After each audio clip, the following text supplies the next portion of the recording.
The man never expected that a casual hand gesture he made would actually activate the power of the medicine god. With just one look, he identified the problem. Through the gap between his fingers, the glowing spot he saw was precisely where Mary was injured. Yet at that time, he still didn't understand the significance of this divine ability. So he told Mary about his discovery, but Mary was instantly stunned. Only the divine eye belonging exclusively to the medicine god could see through illnesses. What's more, Mary suddenly noticed that Mike had no shadow. All signs pointed to Mike being the medicine god himself. This frightened Mary terribly. First, she stood frozen for a moment, then turned and ran straight home. The next day, Mike's father asked him why Mary had suddenly developed a fever and even wanted to quit her tutoring job. Although Mike knew the reason, he couldn't explain it directly. He could only say that Mary might truly be quite ill. So her father took out a bottle of medicine and asked Mike to deliver it to Mary. But Mike soon realized this medicine couldn't treat a fever. At best, it was just a nutritional supplement. So to help Mary recover faster, Mike prepared some medicine of his own and added it to the bottle. Then he went to Mary's house. To his complete surprise, Mary was fully armed at that moment, as if afraid Mike intended to harm her. Mike quickly explained that he was only there to deliver medicine on behalf of his father.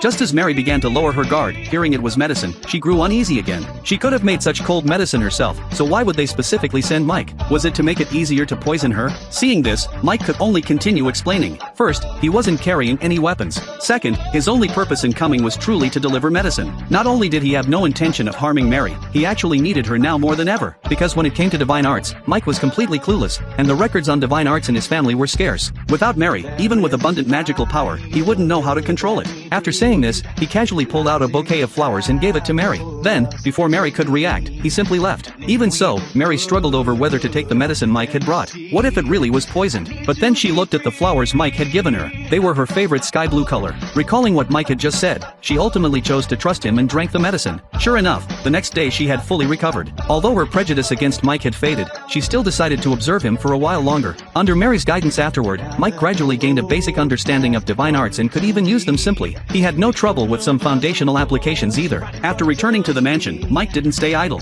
Whenever he had time, he would study the functions of the divine eye. While analyzing the illnesses of the household servants, he would also prescribe treatments based on his past life medical knowledge. If he lacked relevant materials, he would use his chemistry knowledge to create substitutes. For example, hand cream with a shelf life of 2.5 years became a miracle product to prevent dry skin after work. Then he distributed other medicines to the servants. But to his surprise, the servants were deeply moved by this. Yet these were just ordinary medicines. At that moment, Lucy told Mike that commoners like them weren't deemed worthy of treatment by noble pharmacists. Even if a pharmacist did see them, they couldn't afford the price of those medicines. After hearing Lucy's words, Mike felt very conflicted. He never realized the world could be so unfair. Because of class differences, the poor couldn't receive proper medical care. So Mike made up his mind. He must make medicine affordable for commoners too.